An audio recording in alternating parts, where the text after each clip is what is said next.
Welcome to today's webinar on the topic of coachability.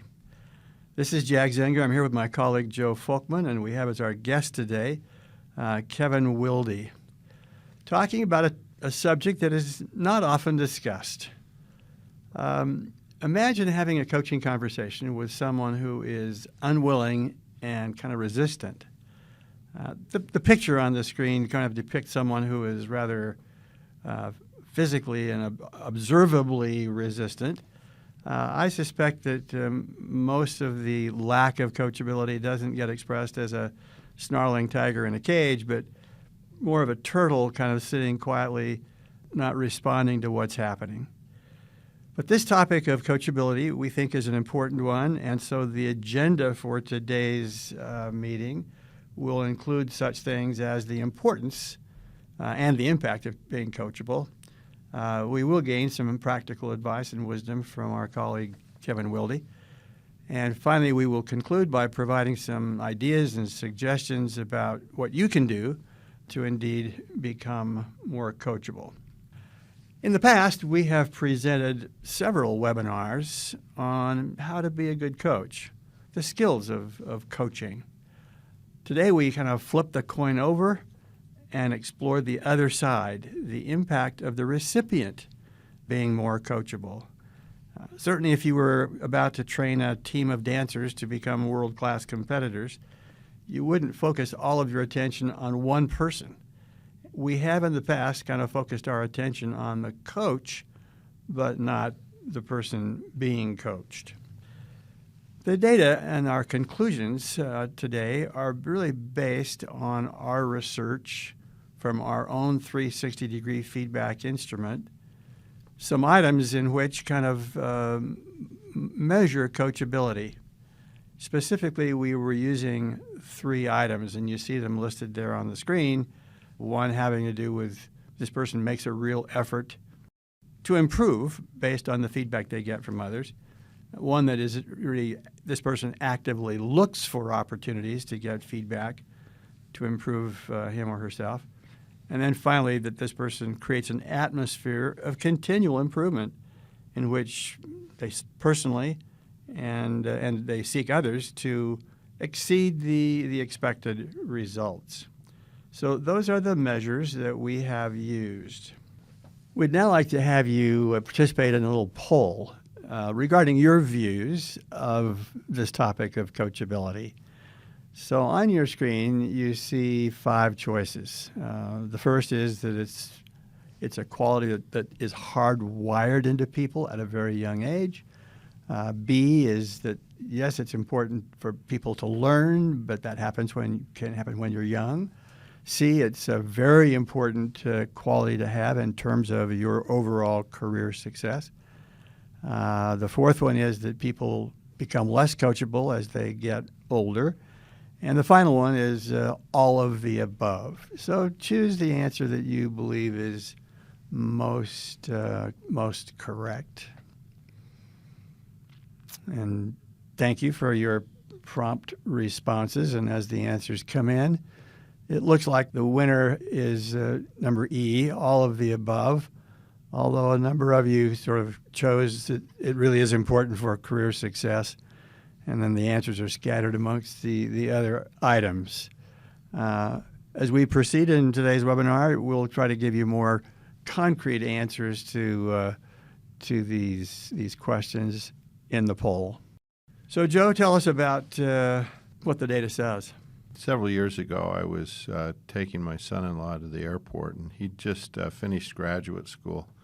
He was starting his first job, professional job out of college, and he said, Joe, you researched this stuff.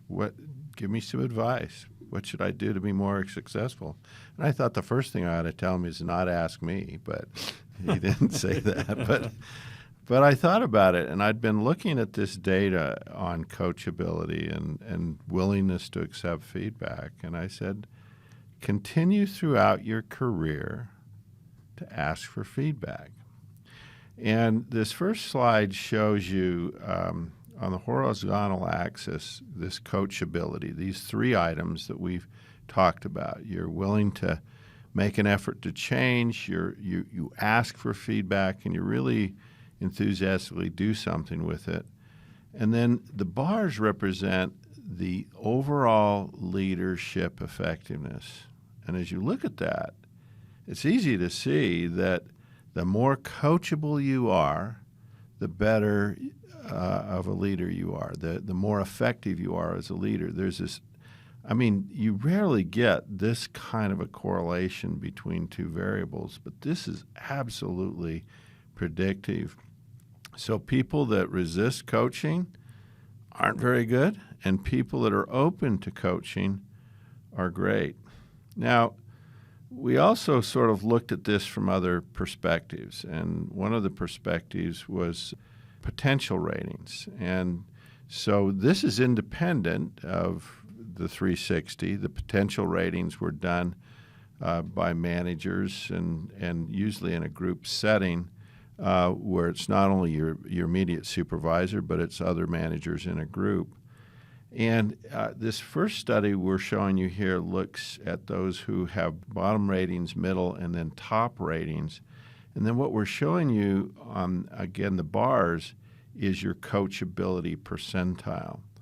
And what you see is the people that were rated as having the least potential have the lowest coachability ratings, and those that have the highest potential, top, have the highest coachability ratings. And this post hoc test just measures the difference between bottom, middle, top, and so they're all statistically significant.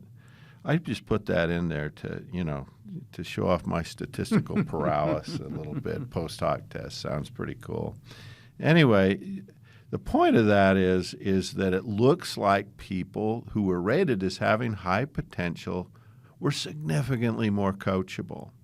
Here's another one where we looked at, again, 9 box placements. This is where you have a box for potential, or these 3 potential levels, and then the performance, and there's 3 on one and 3 on the other, and that gives you 9 boxes. And again, this is 460 senior leaders in an organization. We had high, mid, and low leverage. And again, this coachability percentage, and again, these are all significant. Again, the high leverage individuals were more coachable. And the third study we had looked at high potentials. This is where in a group of 615 senior leaders in an organization, they selected a select group of those people they called high potentials. These were the people theoretically at the top 5%. And then we looked at the high potentials versus the others. And again, huge difference, statistically significant. High potentials were more coachable. Average leaders were less coachable. What we're trying to show in all this data is this absolute clear correlation that the best performers, the best leaders, were more coachable. And that's not intuitively logical to everyone, because people think. I was with a woman one day, and we were doing an interview on TV, and I was talking about this whole issue of asking for feedback, and she asked an interesting question. She said, "Doesn't asking for feedback make you look weak?" If you're asking somebody for feedback, that means you are less confident. But that's that feeling that if I do that, people will think I'm not very good. Guess what? They already know you're not very good. Asking actually makes you look strong. It makes you look more confident. And it also helps you get the feedback that you need. Now, the next slide is interesting. We compared males and females on coachability. And notice that if you look at those lines, they are almost equal between males and females up to age 40. And Jack, we've seen this over and over again, the miracle at 40. And I don't know who's it's a miracle for, but it appears that males just fall off the cliff. They decline after 40, and females maintain an above average level of coachability. Now, what that translates into, and we've seen this over and over again, is females end up being better leaders than males. Mm-hmm. And a key attribute of that is their willingness to ask for feedback and their openness to getting feedback. Again, if we look at coachability over age, we know it declines. You can see that in the early years, and again, we asked those questions on the quiz in the beginning, people really want feedback. The 25s, 26 through 30-year-olds, they're at the 70th percentile in terms of coachability. So there's a strong orientation there to ask for feedback, but you can see it declines as people age down to 61 and over. They're at the 44th percentile. Now, here's the interesting thing. Not everyone declines by age. Some people maintain a high level of coachability. And this next graph we're showing you looks at those at the 75th, or the top quartile in terms of coachability, and the bottom quartile in terms of coachability. And then what we're showing you there, what we're measuring, is overall leadership effectiveness. The point of this is that people that remain coachable maintained their leadership effectiveness. People that became less coachable had that low level of leadership effectiveness. And then in the next slide, we're showing you management levels: supervisor, middle management, senior management, and top management. And as you see there, as people get promoted to higher levels in the organization, their coachability effectiveness goes down. But not everyone. Again, same study, when we looked at those who were in the top quartile on coachability, they maintained high levels of leadership effectiveness, and those at the bottom quartile, again, lost leadership effectiveness, and they were ineffective. The point here, coachability is an absolutely critical skill. Asking for feedback is a key variable in leaders maintaining their effectiveness. So we want to be perfectly candid with our colleagues today, and that is, we don't know exactly why coachability declines with age and with position, and why men decline more than women. The theories could be that people feel like they've mastered all the necessary skills and therefore don't need any further development. Is it because as you get older, you get a little bit lazier, you become more indifferent? Is it the classic onset of arrogance and complacency that comes with higher level positions? The answer is not really clear, and it's probably very, different kind of person by person. But we've kind of tried to paint the picture of what it looks like in a global sense. It certainly does happen, and you find these people that they sort of believe that they're going to work hard in school and then when they start work they're going to ask for and they're going to change, but there's this point where they coast. Yeah. And it's like, talk to the hand. I don't need any feedback. That's the complacency. Yeah. The next question that has arisen is, what's the impact of being coachable on the people who report to you on your direct reports? And the chart here shows you that employees really like to work for a leader who is indeed more coachable. This was a study of some 45,000 plus leaders. The coachability ratings are on the horizontal axis, and the level of their direct reports engagement is on the vertical axis. And what you can see is that the more coachable they are, the higher the level of employee engagement. And that's an issue that we're all, very, very concerned about. Boy, I think we've beat this to death, haven't we, Jack? I think we have. Have we made the case for you that coachability is an absolutely critical skill, and it's critical throughout your career, not just in the beginning, throughout your career. Well, as mentioned earlier, we have a guest with us today, Kevin Wilde. Kevin's a longtime friend of ours on a personal basis and professionally. He currently serves as an executive leadership fellow at the Carlson School of Management at the University of Minnesota. Kevin has had a 34-year corporate career leading the talent and learning functions at both General Mills and General Electric. He currently serves as a business advisor to several organizations, such as the Institute for Corporate Productivity and several other talent development firms. In 2007, he was selected as the Chief Learning Officer of the Year. He's also been honored as one of Fortune magazine's best companies for leaders. That's when he was at General Mills, and received this distinction of being one of the number one learning elite members by the publishers of the CLO magazine.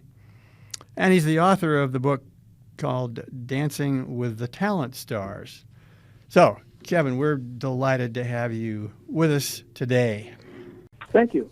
Looking forward to the conversation. Kevin isn't the first person that's really thought of this kind of issue of training both sides of the equation, but he has shown a particularly intense interest in it, and he was the one that jogged us to kind of create this webinar on the topic. And so let me begin by asking you, what led to your interest in this question about coachability and its importance? Yeah, Jack, I had two interests. One, being in the talent field and learning field, I've always been curious how we can go about our work in the best way to accelerate talent, to fulfill their potential, and to increase success and impact. And unfortunately, I noticed that as leaders were having fatal flaws, that oftentimes there was a blind spot. And in trying to give feedback, there was a disinterested in receiving feedback. And I started thinking, would coachability help either avoid the derailment or at least point us in the right direction on where we should go? And then that's question number one. Could you increase coachability to avoid fatal flaw derailment? And then secondly, I've been watching my colleagues in this just fascinating movement to renovate performance management from less judgment and nonsense to more conversations with the manager as coach. And the question I've got there is, as we're increasing one side of the equation, manager coaching capabilities, are we missing attending to the coachability of the employee or of the leader receiving the coaching?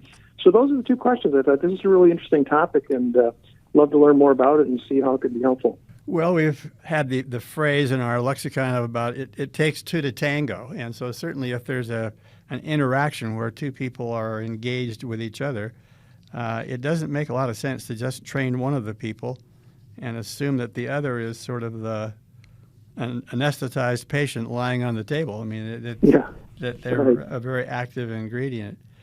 So, as you thought about this, you've had obviously some conclusions and some insights. Please share those with us. Happy to offer a few insights, and obviously this builds on some of the great work you guys have done recently on coachability. I love the analysis of the 360 and indexing coachability and see how it plays with other areas. So I think this is important. The one study as I was looking at in the academic world was just fascinating. It was a study of angel investors in entrepreneurs.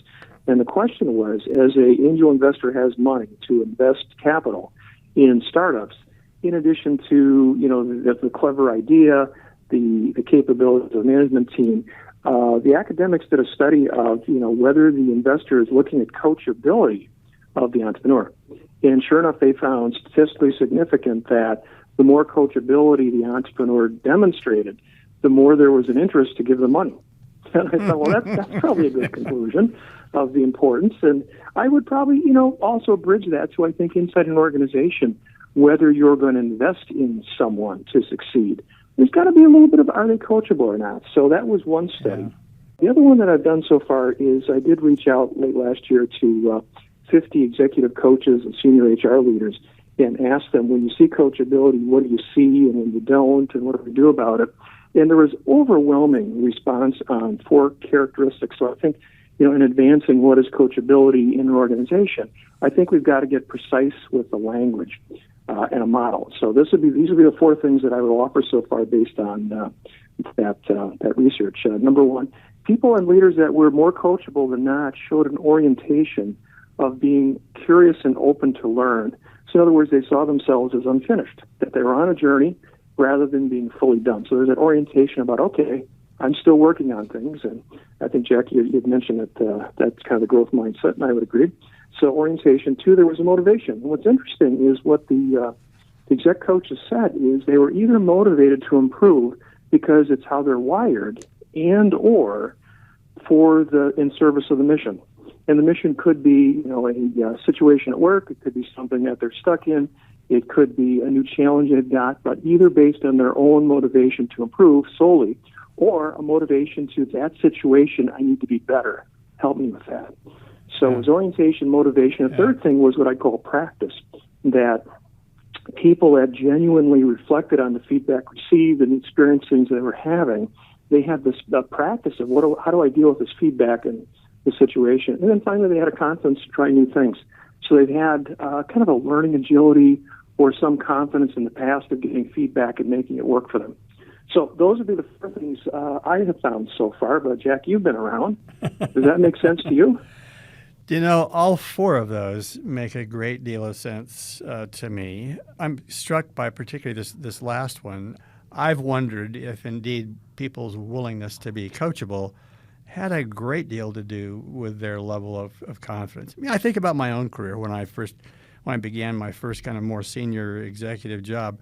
I probably wasn't all that secure, and I wasn't prepared to go out and ask people for ideas and about how I could do it better, because I assumed that I was supposed to be, finished and capable and competent, and I thought that would be kind of an admission of that wasn't true. And so the more confident you get, I think the more willing you are to kind of open yourself to feedback from others. And it's interesting about what happens as people's careers progress, that they become less open to feedback and to being coached from others. And I would agree, and I've both seen that and I've experienced it as you were talking about your situation. I remember the first time I was elevated to the C-level role as a chief learning officer, and I found myself sitting in meetings with the CEO and the senior team, and I hadn't really done that as much before. And I just had a hard time getting the balance right about how to enter a conversation, add value at the executive level. And early on, I was either talking too much or not enough. And I finally reached out to one of the other executives and said, hey, I'm trying to get this right. Could you please watch me and give me some coaching and feedback? And Jack, every time I went in there with either pitching a new leadership idea or doing something on development, I get this call. And this exec would say, hey, Kevin, saw you in the meeting. Let me tell you, here's what you did well. Here's one thing to try to improve next time. And that really helped. But I had to both, to your point about you feel like you need to show up being perfect. And you realize, oh, I'm not. What do I do? And then rather than trying to just do it on the inside, reaching out for help in the right way with, if you will, some confidence was very helpful. I've wondered about to what degree do the subordinates kind of cause this to happen? I mean, they often approach their leader kind of asking him or her questions as if they're supposed to know all the answer. And so the leader sometimes gets the message, well, I'm supposed to know the answer to that, or I'm supposed to be able to be all wise and have wisdom on every turn. It's a little bit like the 5-year-old who looks at his or her dad and says, well, dad's perfect, he knows everything. And then it takes about 10 years for them to figure out that that's not really true. But to what degree do subordinates do this to their managers? I think certainly as one advances, one thing I've noticed, and this is my my notion at this point about, I think there's a proposition that we could improve coachability, but I think sometimes either the circumstances, like how a subordinate treats a manager or the company practice, reduces coachability. And so, at this point, I had to offer a few things to think about. The first one we talked about, which is this progression from early career, where you tend to be very curious, to thinking you've got to be the fully formed executive. And that's where, people always assuming you know the most, You can convince yourself that, yes, I must have to know everything. I think today's, there might have been a day when that was true, but that's not true anymore. Things move so fast. And in flatter, networked, boundaryless organizations, not all the wisdom comes from the immediate manager. Just ask my team. They'll tell you that back in the day.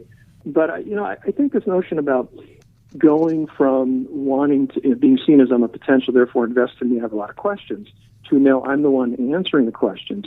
You can be seduced into that role about, I don't need to learn anymore. And in fact, either no one's giving me feedback, which sometimes happens when you're in a position of power, then you assume, okay, everything must be okay. Or, as they come to me with questions, I better at least give them some answer and then be done with it, as opposed to, gee, I'm curious, let's learn about this together, or there may be another source that we can get information from. And that's the second thing. I think one of the things I would mention to my brave colleagues transforming performance management is don't position the boss as the only coach for an employee. Again, I think that's the other side of the equation is I think bosses could be better, leaders could be better at the coaching behaviors, and certainly your firm, you've got a fabulous offering on that. But I think the other side of it is to tell the employee, okay, you need to learn, you continue to grow, again, leader or employee at any level, leader at any level, is to say that your boss is a great and probably a primary source of information on your performance and improvement, but not the only one. So I think it's important to build a set of attributes and tools for the employee to build that active network for their own feedback and development, and so they can seek a number of sources to answer their questions. I wonder if there's a day coming in the future when people who work together in an organization really see that your development, whoever you are, is my responsibility, and my development is your responsibility. And that we're like members of an athletic team. I mean, if you're a member of a baseball team or a football team or whatever, you've got every motivation in the world to have your teammates be really good, because how do you win if they're not? And that same mentality doesn't always exist in business organizations, and yet it ought to. It would be to their advantage if everybody else was playing at their A game, and how you can help them do that. Well, those are three fascinating insights that we appreciate your sharing. Do you have any other suggestions or ideas for our listeners about what they can do kind of as they go forward in their careers, about how can they become more coachable? I think having it as back to the four characteristics or strategies, if you will, of coachable, just thinking about how they could apply that in their own situation. I always like, when I'm doing leadership development in the executive MBA program, I like it to be grounded in projects and work. So, it's not just coachability in the abstract about what are you working on right now where your coachability could be helpful to you. And then peers, this notion about who could be a learning buddy on the topic that I could leverage and mutually help them out as well. But the final thing I'll say is I think there's a toolkit we need to both pick up personally as well as build into our workforce, and that's that notion about not just how to give feedback, but how to receive, and if you will, imperfect feedback. So that notion about, while the sender, the coach, the boss, whoever, needs to really package it well, the gift of feedback, sometimes it's not wrapped well. Sometimes you get the feedback in a very ugly package. And, the best thing you can do as a receiver is not throw it away, but dig in there to figure out what's of value, what can I learn from it. So the tool about being very curious, and kind of putting your emotions aside, realizing that not all coaches and not all feedback is perfectly formed. How do you get value out of it? Yeah, and just encouraging people and modeling, drilling down, asking questions, asking for some examples, but not doing that in a threatening or resistant kind of way, but really an intellectually curious way so that you can move forward in your career. And then I think the other thing, if I may, Jack, back to the, receiving feedback that may look ugly on the surface, being confident enough to take it in, being curious, but then sitting on it for a while, reflecting on it, and figure, okay, what's of here of value? But you're right, that role modeling, I think, could do a lot in the workplace. Well, again, we thank you for your willingness to share those with us today. Thank you, Kevin, and what a delightful perspective you had. And again, this whole issue of coachability is really a key variable for success. Kevin talked a lot about confidence, and Jack was mentioning confidence too. And so as we looked at that, we actually had have a survey that measures confidence. It measures an individual's level of confidence. And we matched that up with 360 feedback on coachability. We had about 300 participants where we had the matching data. And then this first graph here shows you the extent to which you're willing to ask for feedback. And what you see is if your confidence is fairly low, bottom 10%, your willingness to ask for feedback is lower. But then next 25%, it pops up, okay? But then you can see that as confidence grows, it declines. And I'm going to show you another variable here. This is the extent to which people make an effort to improve. And again, what you see is that as confidence grows, the effort to improve goes up. But there's a point, it's just below average, where, again, as confidence increases too much, that declines. So this is a double-edged sword, isn't it? Yeah. You know, we need to have enough confidence to be willing to ask and sort of bold enough to kind of ask for feedback. But it looks like as people become overconfident, where they sort of believe they believe what others tell or whatever, it declines. And so this is a variable that is interesting. It's sort of a double-edged sword. Okay, the next thing we'd like to just quickly talk about is as all of us tend to get a few years older and often we get promoted and they become more senior in organizations, what is it that you can do if you're a senior leader in an organization to get honest feedback? And, you know, I think there are some very practical tactics we can use. We certainly don't want to come across in our interactions as fishing for compliments. And so it's hard at the end of a meeting that you've chaired to kind of say, well, did you think the meeting went well? And predictably, the consensus answer will be, oh, yes, boss, it was a fine meeting. You were brilliant. You were fine. But if you instead ask the more specific question, so what one thing could I have done to have had, run a better meeting? And that you send the signal that you really are seriously wanting honest feedback, not just flattery. The manager who walks out and kind of goes to other people's offices and sits down and says, tell me something you think I don't know and that I probably don't want to hear. That sends a very clear signal that you aren't there just to be flattered. If you ask very, specific questions in your interactions with other people, how could I spend my time even more effectively? What am I not listening to that I really need to hear? Do you have some ideas about how I could approach this problem with very different assumptions, very different kind of tactics? What would that be? And so our suggestion is that we can express and display our willingness to be coachable if we'll engage in some very specific tactics. This is really a trap for most leaders because they sometimes feel they get feedback. People tell them, they pat them on the back and say, you're doing a good job, you're great. And there is that tendency, they do it, and boy, you shouldn't believe that, all that feedback. Yeah. So our research shows that there are indeed some very common attitudes that seem to go hand in hand with people who are more coachable. And let's just quickly run through this list that you see on the screen here. The first one is that you make the assumption that other people have your best interests at heart. They're not your enemy, that they're your friend. They're there to help you.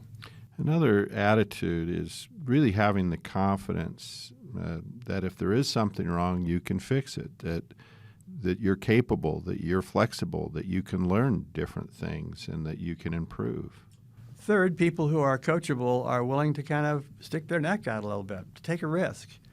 Getting feedback is never completely safe, and so this willingness to take a risk is a key attitude.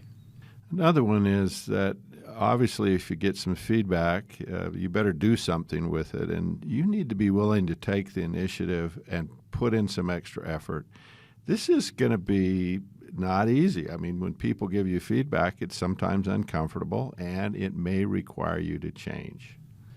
The fifth attitude is one about just being generally comfortable and willing to speak up when you have something to say. We've all been in situations where we've kind of debated within ourselves about, shall I say this or shall I not say this? And sometimes you're glad you didn't, but very often it's unfortunate that you didn't do it because it would have had a positive effect on the other person.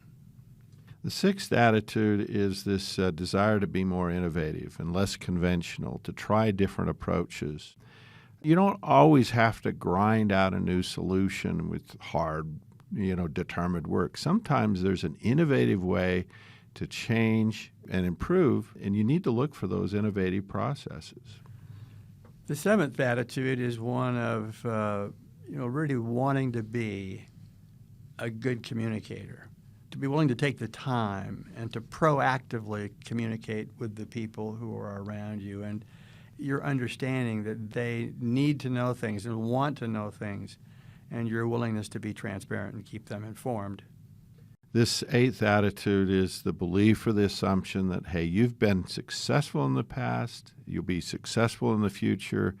It is that confidence that you can change, you can improve, you can do better. And the final attitude that we've found to be common to those people who are more coachable is that they don't believe all of the praise and positive messages that they receive from others. Be aware that people are inclined to tell you what they think you want to hear. And so always take that with a fairly large grain of salt. It is amazing, Jack, that we can predict a leader's overall effectiveness when we look at the difference between their self-ratings on 360 and the ratings of others. And it is those leaders that underrate their effectiveness, that underrate how good they are, who are the best leaders. Yeah. And it's this constant sort of process of saying to yourself, I'm probably not as good as I think I am. I could probably do some things better. When you're in that mode, you end up being a more effective leader. When you're in the mode of saying, gee, I'm God's gift to the world, everything I do, just everything I touch turns to gold, you are in big trouble. Which is a great confirmation of that whole body of research on the importance of the humility attribute on the part of leaders. It is. Thank you so much for joining us on this webinar today. Good luck on being more coachable.